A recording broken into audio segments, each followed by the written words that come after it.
விடுமுறை முடிந்து தன் அலுவலகம் உள்ளே நுழைய தன் டீம் முழுக்க பரபரப்பாக இருப்பதை நித்ராவால் உணர முடிந்தது. என்னவாக இருக்கும் என தன்னுடைய தோழி சுபாவிடம் கேட்க, அவளோ, ஹே, உங்ககிட்ட பேசலாம், எனக்கு நேரம் இல்லை. ஒரு புது ப்ராஜெக்ட் மேனேஜர் வந்திருக்காரு லண்டனில் இருந்து. இன்னும் 1 வீக்கில் ப்ராஜெக்ட் வர சப்மிட் பண்ணணும். நம்ம மேனேஜர் வர சொல்லிட்டாரு. ஸோ அவர் கூட மீட்டிங் இருக்குது. ஓகே, நான் கிளம்புறேன், பாய், டேக் கேர். ஆனால் அந்த புது ப்ராஜெக்ட் மேனேஜர் செம ஸ்மார்ட்டாண்டி. வயசும் ஒரு 28லிருந்து 30 தான் இருக்கும். பட் செம டேலண்ட் தெரியுமா என சொல்லிக்கொண்டே சுபா கேபினை விட்டு வெளியேறினாள்.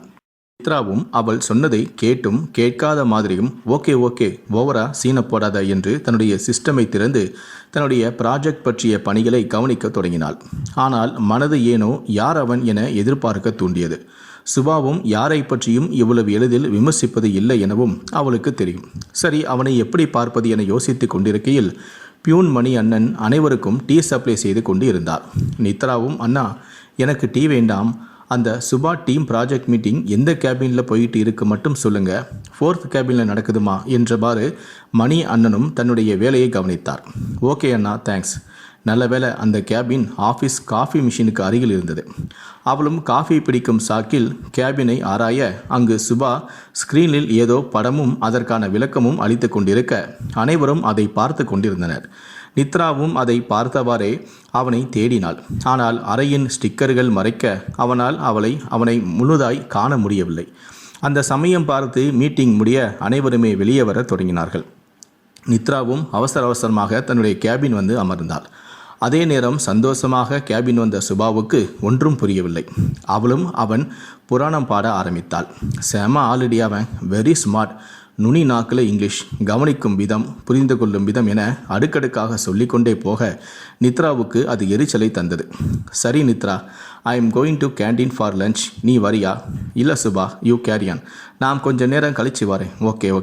ஓகே பாய் என்றவள், ஹே, ப்ராஜெக்ட் மேனேஜர் கேபினில் இருந்து எனக்கு கால் வந்தாலும் வரும், அட்டன் பண்ணு, ஓகே என்று சொல்லிவிட்டு கிளம்பினாள். இவளும் சரி பண்ணுறேன், நீ போய் சாப்பிடு என தன்னுடைய பணிகளை தொடர சரியாக அவள் சொன்னபடியே ஃபோனும் வந்தது. Hey Subha, can you bring that file to my cabin என்று. Sorry, I am Nithra, not Subha. She was in lunch. May know who is this என கேட்க, oh, I am so sorry, this is Mithun, project manager. It's okay, no problem Nithra என அவனிடம் இருந்து பதிலும் வந்தது. அவன் பேசிய விதமும் இன்னும் அவனுடைய பெயர் மிதுன் என்பதும் இவளுக்கு எதிர்பார்ப்பையும் சந்தேகத்தையும் தந்தது. அங்கிருந்தே சுபாவை தொடர்பு கொண்டு விஷயத்தை சொல்ல, ஹே ப்ளீஸ், நீயே ஃபைலை கொண்டு போய் கொடு நித்ரா என கெஞ்ச, ஓகே என்றவள் தன்னை சற்றே அழகுபடுத்தி கொண்டு ஃபைலுடன் அவன் கேபின் கதவை திறந்தவளுக்கு உள்ளே ஒரு பெரிய அதிர்ச்சி. காரணம், அந்த ப்ராஜெக்ட் மேனேஜர் வேறு யாரும் அல்ல, அவள் சந்தேகித்தபடி தன்னுடன் படித்து தன்னை நேசித்து காதலையும் தெரிவித்து தன்னால் அவமானப்படுத்தப்பட்ட மிதுன் தான் என்பது அவளுக்கு தெரியாது. அவளும், ஹே நித்ரா, ஹவ் ஆர் யூ, அம்மா அப்பா எப்படி இருக்காங்க, நித்ரா என ஆங்கிலம் தமிழ் என கலந்து பேசி கொண்டே போக இவளுக்கு ஏதோ உடலில் மின்சாரம் பாய்வது போல அதிர்ச்சியை தந்தது.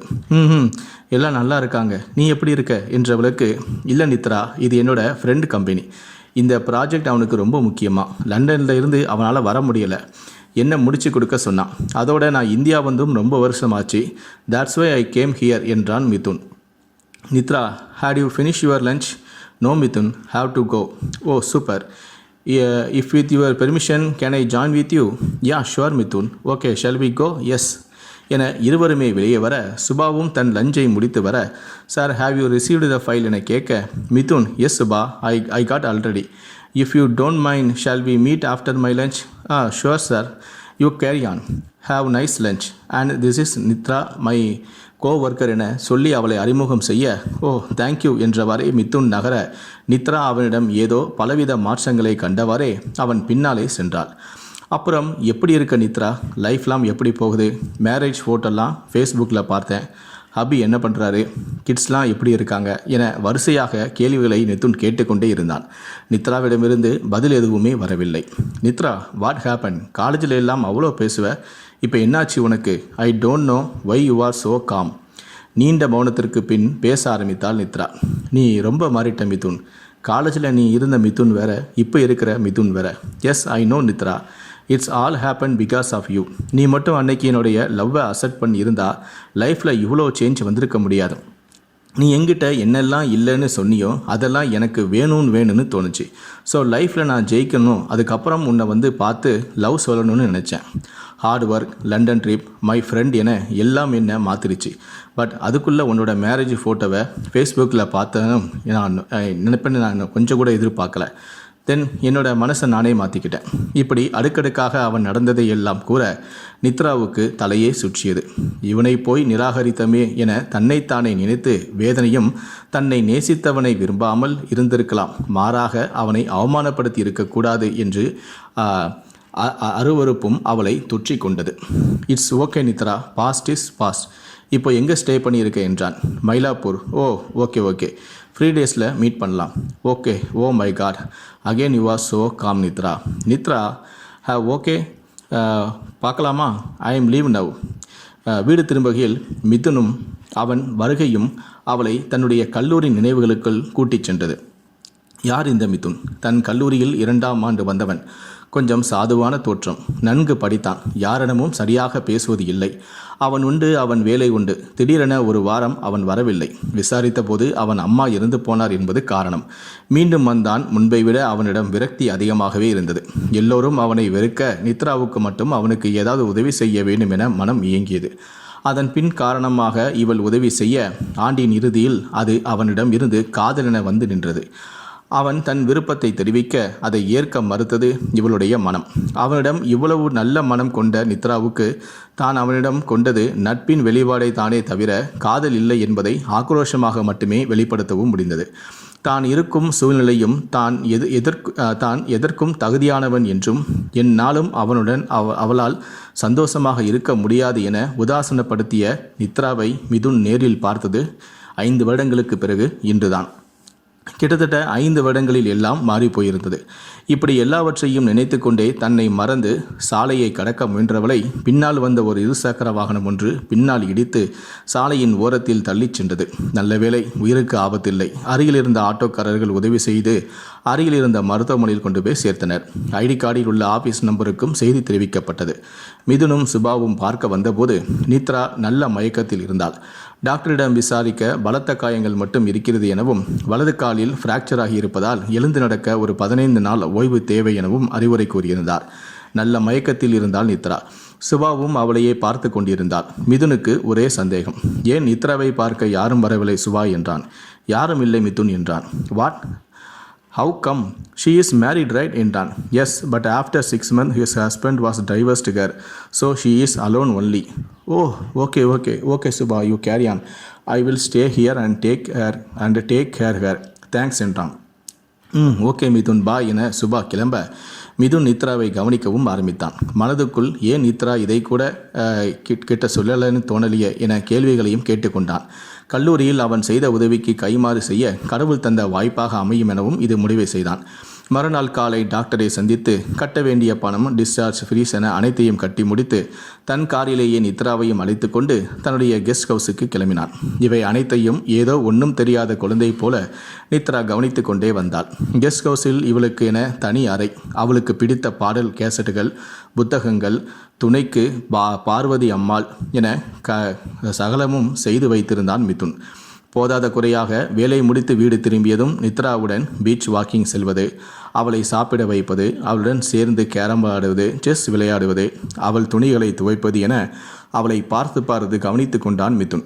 இதில் எல்லாம் நித்ரா தன்னுடைய முன்னாள் கணவனை ஒப்பிட்டு பார்க்க அவனை பிரிந்தது நல்லது என்றே தோன்றியது. நாளாக நித்ராவின் உடல்நிலையில் முன்னேற்றமும் தெரிந்தது. சரியாக 1 மாதம் காலத்தில் நித்ரா முழுவதுமாக நடக்கவும் தொடங்கினாள். இப்போது இன்று. Mithun, what time you ready to go office? 8:30 Nithra. Oh okay I will join with you. Okay, you have to come today. No, why? What's the matter? Surprise. போடா, சொல்லு என்ன? வா ஆஃபீஸுக்கு வா. இருவரும் ஒன்றாக ஆஃபீஸுக்குள் நுழைய ஆஃபீஸ் ஏதோ புதுசாக மாறியிருந்தது. சுபா அதே பரபரப்பில் தன் வேலையை பார்த்து கொண்டிருந்தவள் நித்ராவை பார்த்ததும் சந்தோஷத்தில் கட்டி அணைத்து, சூப்பர் நித்ரா, வெல்கம் பேக் என இருவரையும் வரவேற்றாள். இருவரும் பேசி கொண்டிருந்தனர். அப்போது ஆஃபீஸ் மேனேஜர் நித்ராவை அழைக்க உள்ளே சென்றவளை நலம் விசாரித்துவிட்டு, கங்க்ராச்சுலேஷன்மா, you are promoted as a project manager for our new project, ஓகேவா என்றவாறு புன்னகையை செய்ய அவளுக்கு ஒன்றும் புரியவில்லை. அவளும் சார் தேங்க்ஸ். அப்போ மிதுன் என்ன கேட்குற? அவனும் என்னம்மா இப்படி கேட்குற? மிதுன் இன்னைக்கு லண்டன் போகிறான், தெரியாதா உனக்கு? நான் தான் டிக்கெட் புக் பண்ணி கொடுத்தேன், இன்னைக்கு நைட் ஃப்ளைட்டு. அப்போ உனக்கு தெரியாதா என்ன? அவன் நமக்கு பண்ணி கொடுத்த ப்ராஜெக்டும் செம சக்ஸஸ் ஆச்சு, அதான் உடனே கிளம்புறான் என்றார்.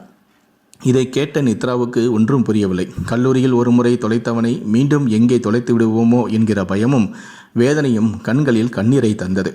தோழி சுபாவிடம் நடந்ததையெல்லாம் கூறி அழுதே விட்டாள் நித்ரா. நித்ரா ப்ளீஸ் அழதே, மிதுன் கிட்ட நீயே போய் பேசு, he is always waiting for you, okay sure, அவன் ஓகே சொல்வான் என நம்பிக்கை கூறினாள். வேலை முடித்து நித்ராவும் மிதுனும் ஒன்றாக வீட்டுக்கு திரும்பினார்கள். வழியில் வாட் ஹேப்பன் நித்ரா, என்ன ஆச்சு, எதுவும் பேசாமல் வர? மிதுன் எங்காவது ரெஸ்டாரண்ட் கூட்டிகிட்டு போறியா ப்ளீஸ் என்றவளின் இயக்கத்தை அவனால் புரிந்து கொள்ளவும் முடிந்தது. ஓகே என ஒரு ரெஸ்டாரண்டில் அவனும் வழக்கம் போல எதிரெதிர் இருக்கையில் காண்பிக்க, அவளோ அது வேண்டாம், அங்கு அமரலாம் என ஒரே இருக்கையை காண்பிக்க இருவரும் அருகருகே அமர்ந்து ஆர்டர் செய்ய ஆரம்பித்தனர். இடையில் நித்ராவும் தன் தோள் மீது சாய, இதெல்லாம் அவள் அடிக்கடி செய்கைதான் என அவன் கண்டுகொள்ளவும் இல்லை. இருவரும் வழியில் பேசிக்கொள்ளவும் இல்லை. மௌனத்தின் முற்றுப்புள்ளியாக இருவரும் வீடு வந்து சேர்ந்தார்கள். அதுவரை அமைதியாக வந்த நித்ராவால் அதற்கு மேல் பேசாமல் இருக்க முடியவில்லை. மிதுன், நீ திரும்பவும் லண்டன் போறியா? அவனும் எஸ் போகிறேன். அப்போ நான் எங்கே போக Mithun? Nithra, what should I want to say? உனக்கு சுபா இருக்கா, ஆஃபீஸ் இருக்குது, you can use this house, உன்னோட லைஃப்பை என்ஜாய் பண்ணு நித்ரா என்றான். இதை கேட்ட நித்ராவால் தன் கோபத்தையும் கண்ணீரையும் அடக்க முடியாமல் அவனை கட்டி அணைத்து, டே ராஸ்கல், நீ இல்லாட்டி நான் எங்கடா? ப்ளீஸ் மிதுன், ட்ரிப்பை கேன்சல் பண்ணிவிட்டு என் கூடவே இரு மிதுன் என்றாள். I love you so much என்றாள். என ஏதோ குழந்தையைப் போல கட்டியணைத்து அழுத அவளை அவளின் அறையில் உறங்க வைத்துவிட்டு வராந்தாவில் வந்து யோசித்தவன் நண்பனுக்கு விஷயத்தை தெரிவிக்க, அவனும் my best wishes Mithun, this is the correct time for your marriage, at least please come to London for your honeymoon, okay enjoy என வாழ்த்தினான். நண்பனின் வாழ்த்துக்களை வாங்கி கொண்டு மிதுன் தன் அறைக்கு வர எப்போதும் இல்லாதவளாய் அவன் அறையில் உறங்கிக் கொண்டிருந்தாள் நித்ரா.